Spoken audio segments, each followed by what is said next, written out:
तो हेलो दोस्तों, कैसे हैं आप लोग। स्वागत है आप सभी का शैडो एक्सप्लेन में। तो चलिए शुरू करते हैं। एपिसोड की शुरुआत वहीं से होती है जहां पर पिछले एपिसोड खत्म होता है। सू देखते कि रिवॉर्ड मिल रहा होता है और अगला मैच सू का ही होने वाला रहता है।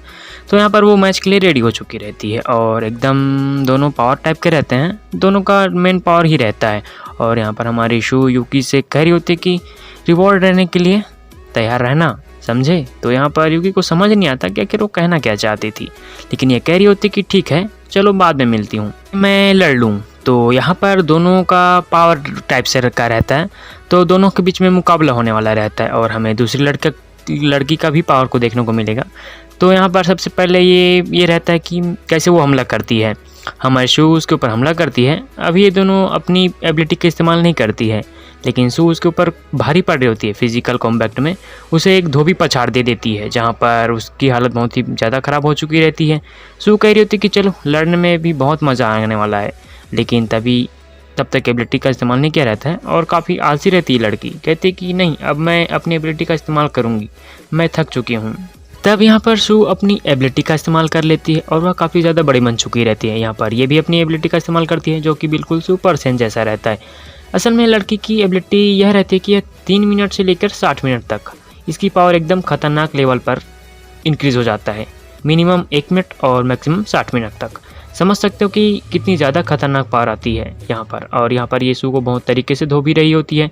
इसका मेन पावर आप ऐसे मान लीजिए कि कोई सुपर सेंट में ट्रांसफॉर्म हो गया हो और अचानक से मिनिमम 1 मिनट के लिए और मैक्सिमम 60 मिनट के लिए और सू से पावर में बड़ी रहती है। तो यहाँ पर इसे मौका मिल रहा होता है, क्योंकि ये बड़े आराम से सू को हिट कर पा रही थी। वो इतनी ज़्यादा बड़ी टारगेट थी, इसलिए कहीं और से भी मार सकती थी, उसे लग जा रहा होता है। साथ ही साथ पत्थर भी फेंक रही होती है, तो सू को यहाँ पर डॉज करने में काफ़ी तकलीफ हो रही थी, क्योंकि वो पत्थर बड़े बड़े थे और साथ ही साथ इसका शरीर भी काफ़ी ज़्यादा बड़ा हो चुका था।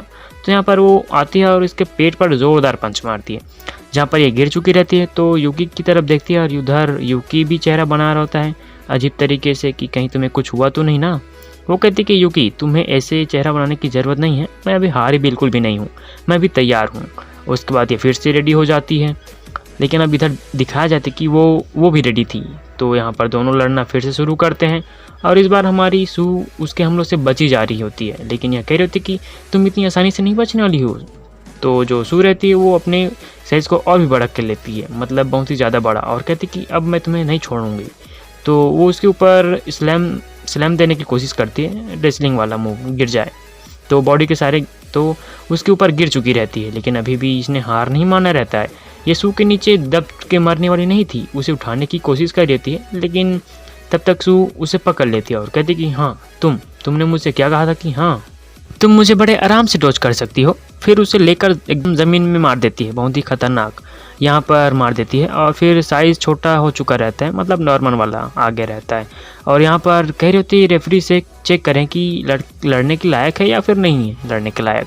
तब भी दिखाया जाता है कि वह अनकॉन्शियस थी, लेकिन अनकॉन्शियस होने के बावजूद भी पावर बहुत ही ज़्यादा हाई हो चुकी थी, पहले से भी ज़्यादा हाई हो चुकी थी। असल में इसकी बॉडी का एक मेन फीचर ये भी रहता है कि भले ये अनकॉन्शियस हो, फिर भी इसकी पावर लेवल बहुत ही ज़्यादा हाई हो गया।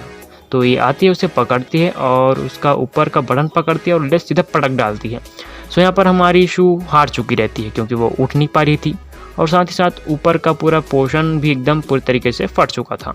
तो यहाँ सब लोग आते हैं इसे कॉन्ग्रेचुलेसन कहने के लिए, मतलब टीम 6 की कैप्टन आती है और कॉन्ग्रेचुलेसन कहती है। और इस तरफ शू को भी हील कर दिया जाता है पूरी तरीके से, वो भी अब होश में आ जाती है। फिर इसे कपड़े पहना दिए जाते हैं, क्योंकि ऊपर का हिस्सा अभी भी उड़ चुका रहता है और यहाँ पर सू का उसे काफ़ी ज़्यादा बुरा लग रहा होता है। लेकिन कैप्टन कहते कि कोई बात नहीं, जाओ तुम पहले चेंज कर लो। तो इसकी आंखों में भी आंसू आ चुके थे, क्योंकि सोच रही थी पता नहीं यूकी बारे में क्या सोचेगा। उसके बाद यहाँ पर ये कमरे में आ चुकी रहती है और बहुत ही ज़्यादा उदास थी और कह रही थी कि यूकी मेरी इस बेकार से परफॉर्मेंस को देखकर क्या सोच रहा होगा। तब तक यूकी आता है और कह रहा होता है कि आप ठीक तो है ना। तब वो कहती कि हाँ वैसे। यूकी फिर उसे प्रोत्साहन देने के लिए कह रहा था कि मुझे तो वो रेसलिंग मैच काफ़ी ज़्यादा पसंद आ रहा था, बहुत ही ज़्यादा बढ़िया लड़ी थी। और वो हंसते हुए कह रही थी कि हाँ क्यों नहीं, आगे भी और ज़्यादा लड़ा जाएगा। तो वो कहती है कि ज़रा अपनी आंखें बंद करना। तो यूकी आंखें बंद किया हुआ रहता है और अचानक से निकलती है और फिर हो जाता है यहाँ पर काम। और फिर यूकी अपनी आंखें खोल लेता है तो बहुत ही ज़्यादा शर्मा चुका रहता है, क्योंकि साफ साफ उसके संतरे दिख रहे होते हैं, पूरी तरीके से रिवील हो गया रहता है। तो कपड़ा, क्योंकि कपड़ा भी फटा हुआ रहता है ऊपर का, और वह पूछता है कि आखिर था ये क्या। कहते हैं कि ये रिवॉर्ड है, अगली बार अच्छा रिवॉर्ड मिलेगा। और यहाँ पर कुछ बोल्ड सा स्टेटमेंट देती है उसे। हमें दूसरी तरफ दिखाया जाता है कि कैप्टन पूछ रही होती है नई से कि देखो कोई कहीं प्रॉब्लम तो नहीं है मार्टो में।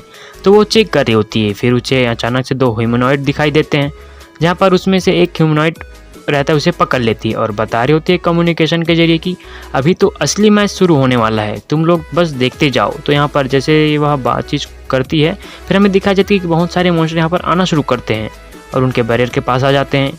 लेकिन तब तक स्क्वाड 6 की मेंबर कहते हैं कि चिंता मत करो, मेरा बैरियर बहुत ही ज़्यादा मजबूत है, इतनी आसानी से टूटने वाला नहीं है।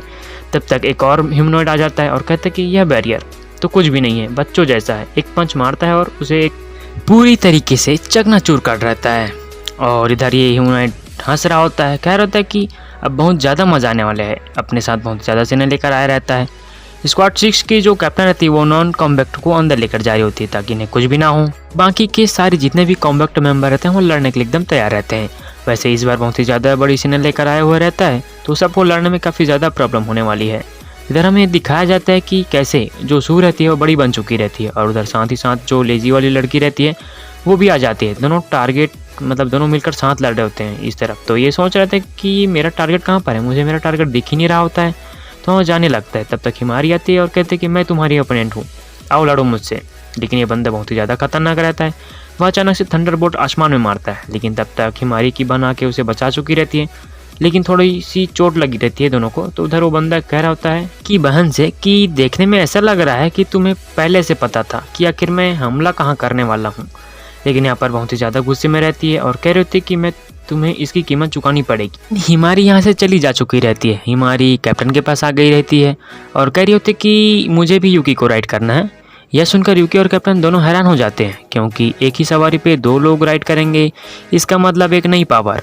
और इन लोगों ने पहला ऐसा कभी नहीं किया था, लेकिन आज फर्स्ट टाइम ये ट्राई होने वाला था।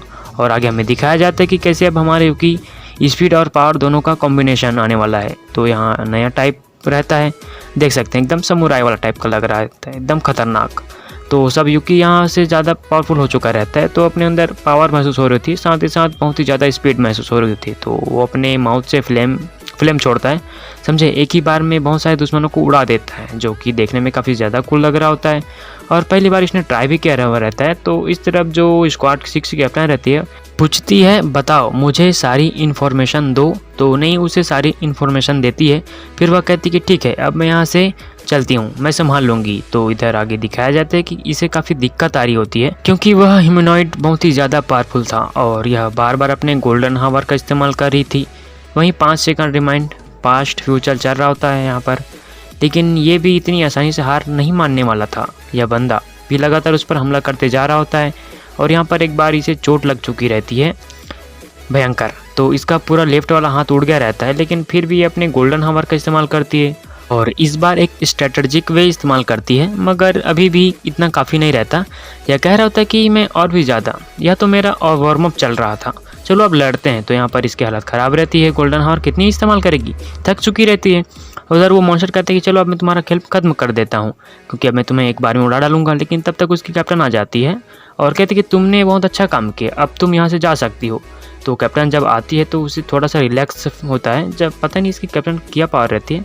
एक टेलीपोर्टेशन वाला दिखा है, लेकिन इसकी कैप्टन के पास और भी पावर है। वह कहते हैं कि मेरी आर्मी से तो पहले पार करो। तो कैप्टन कहती है कि कौन सी आर्मी, किस आर्मी की बात कर रहे हो, क्योंकि कैप्टन ने पूरी आर्मी को ही उड़ा दिया रहता है जो भी उसके चारों तरफ रहता है। मतलब समझ सकते हो कि कैप्टन का पावर किस लेवल का है। उसने उस ह्यूमनॉइड की पूरी आर्मी को ही उड़ा दी और साथ ही साथ यह कहती कि चलो अब लड़ना शुरू करते हैं। वैसे इन्फॉर्मेशन से हमें पता चला है कि अभी तुम्हारे वाला 2 और कैप्टन लेवल के ह्यूमनॉइड भी हैं, तो यहाँ पर मैं उनसे भी ज़रूर निपटना चाहूँगी। तो सबसे पहले मैं तुम्हारा ख्याल रखूँ। और यह बात सुनकर वह भी ज़्यादा खुश हो जाता है, कहता है कि क्या हाँ क्यों नहीं, तुमसे लड़ने में मज़ा आएगा। तो बस दोस्तों इसी के साथ ये एपिसोड यहीं पे ख़त्म होता है। अगर आपको ये वीडियो पसंद आई होगी तो लाइक कीजिए, कमेंट कीजिए, अपने दोस्तों के साथ शेयर कीजिए। मिलते किसी और वीडियो में, तब तक के लिए टाटा बाय बाय सायोनारा।